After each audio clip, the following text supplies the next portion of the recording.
Forget gurus. Forget anyone claiming to be an online business expert without going through the challenges of entrepreneurship themselves. The Real Money, Real Business podcast is here to prove the best insights in online business comes from your fellow online business builders. We dig into stories of entrepreneurs selling their business on the Empire Flippers marketplace so that you can learn how they made their business profitable, how they overcame obstacles, and what lessons they learned in their online journey. If you want to take your business and your knowledge to the next level, you've come to the right podcast. Let's get started.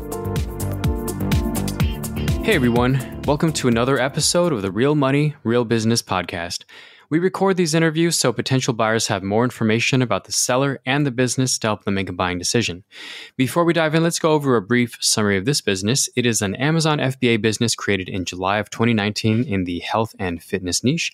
The average monthly revenue for the business is $60,295 and it makes an average of $11,999 per month in net profit.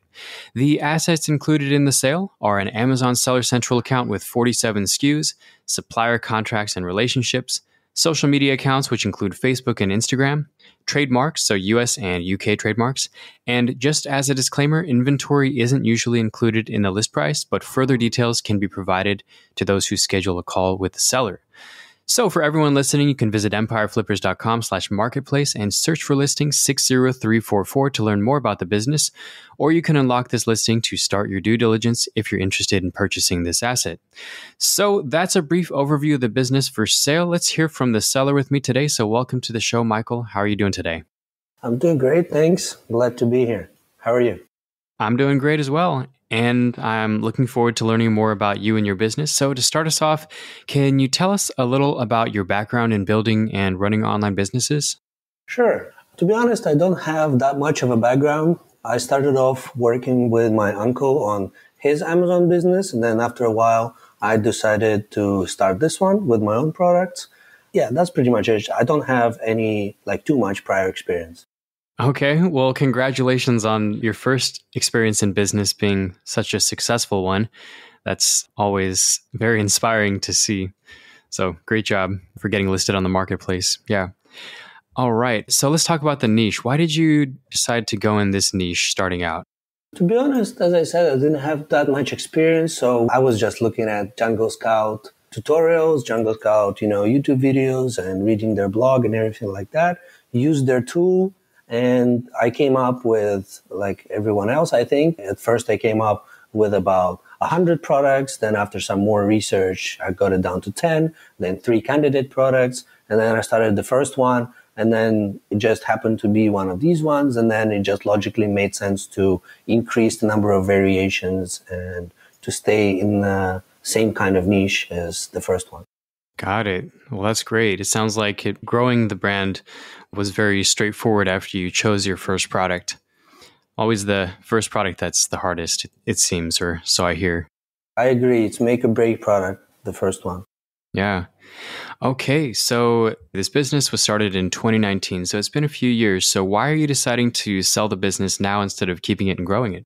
I actually moved very recently to the UK and I found a job here because I had to relocate from some of the things that are happening in my country at the moment.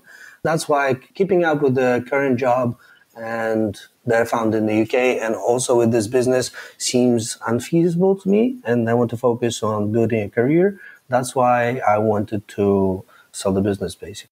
Yeah, great. Yeah, for various reasons, people decide to sell, whether investing in something else or their careers. So yeah, more power to you. Okay. So let's talk about the business itself. So as mentioned, you've been building this now for about 3 years. So during this time, what did you learn from building this business that just seemed to work?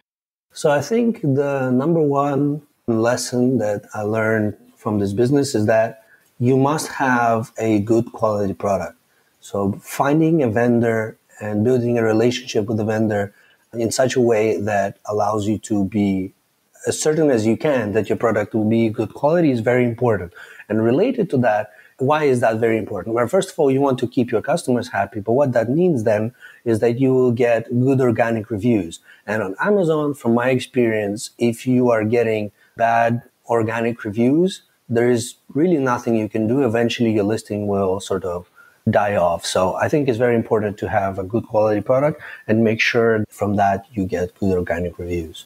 Yeah, I always like that answer because it seems very obvious, I guess, when you say that, but it's also very tempting to just like go through the Jungle Scout, identify a product, and then just create something that's maybe similar to another product that can be easily manufactured.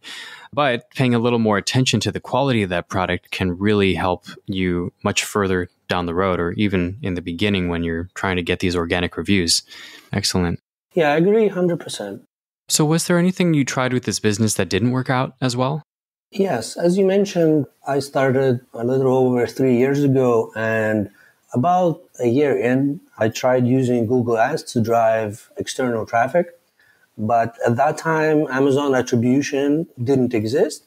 So it was impossible to track the effectiveness of external traffic. And was a lot of it became guesswork, is what do I think this Google Ads campaign brought to my business?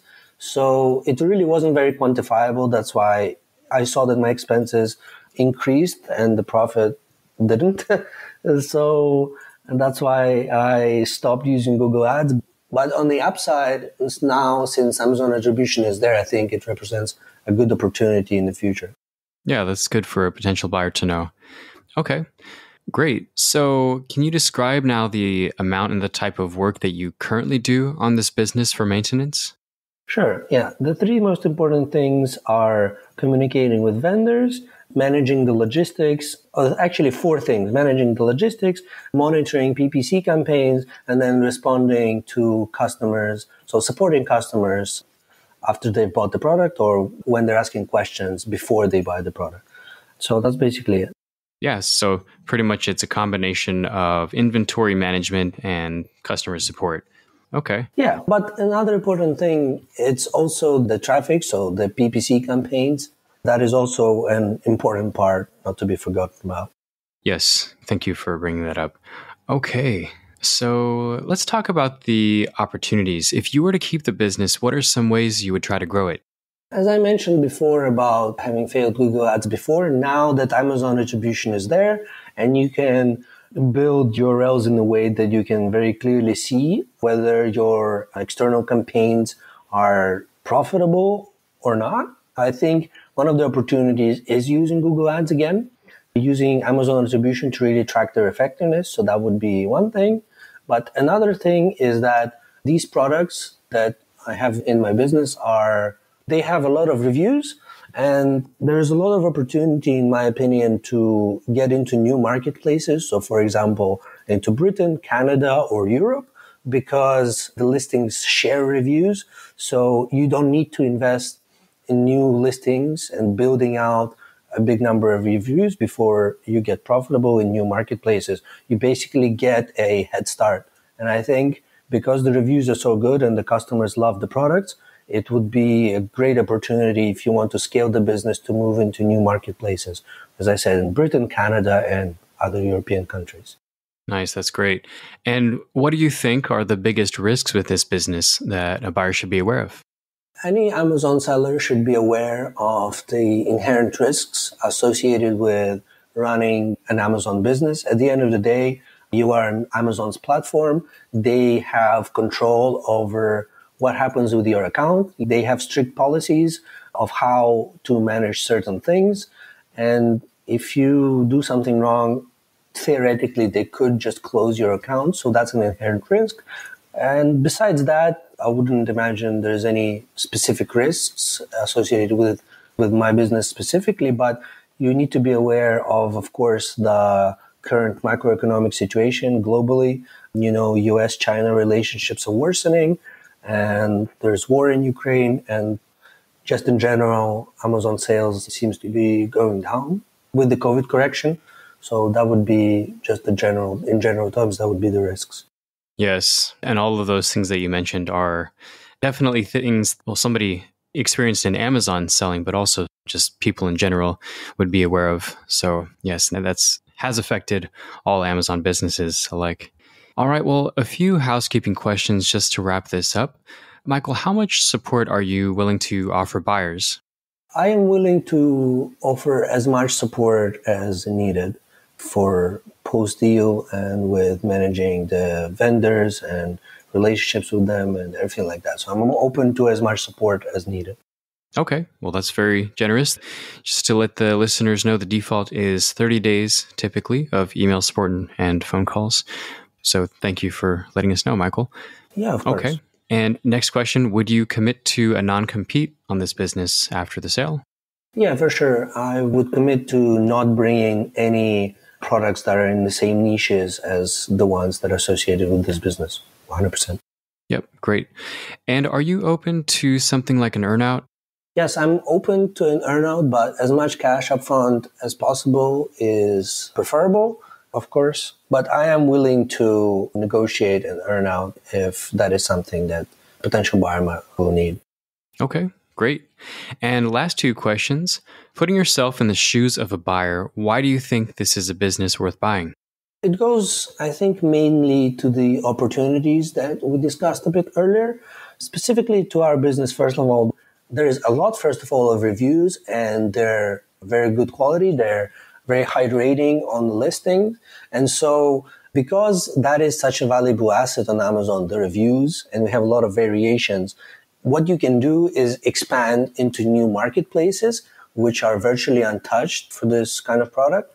And it's easy to get a head start and really scale your business if you're willing to invest, upfront and really grow it. I think there is a big opportunity to do so.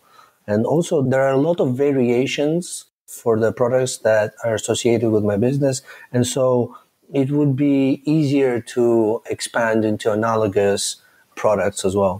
Got it. So it sounds like definite opportunity for growth here. Yes. Okay.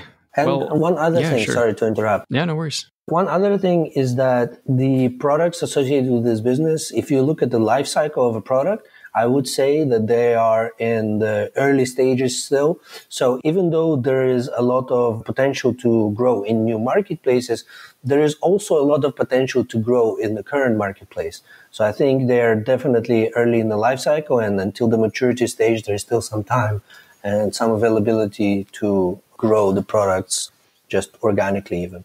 Great. Okay. Well, we certainly went through a lot of questions here, but last question, is there anything you'd like to add that you think I might have missed during the interview? No, I think we pretty much covered everything. Okay, great. Well, I'm going to wrap this up here. So, Michael, thank you so much for sharing your story and joining us on today's episode. And I hope your business is purchased in the near future and by the right buyer. Thank you so much, Nick. It was a pleasure to talk to you today. Absolutely. All right, everyone. Thanks for listening. To learn more and see if this listing has already been sold, head over to empireflippers.com/marketplace and search for listing number 61046. And if you're watching this on YouTube, click the link in the description to go straight to the listing. And once you've unlocked this listing, you'll be given everything you need to know about this business. So until next time, enjoy your digital journey.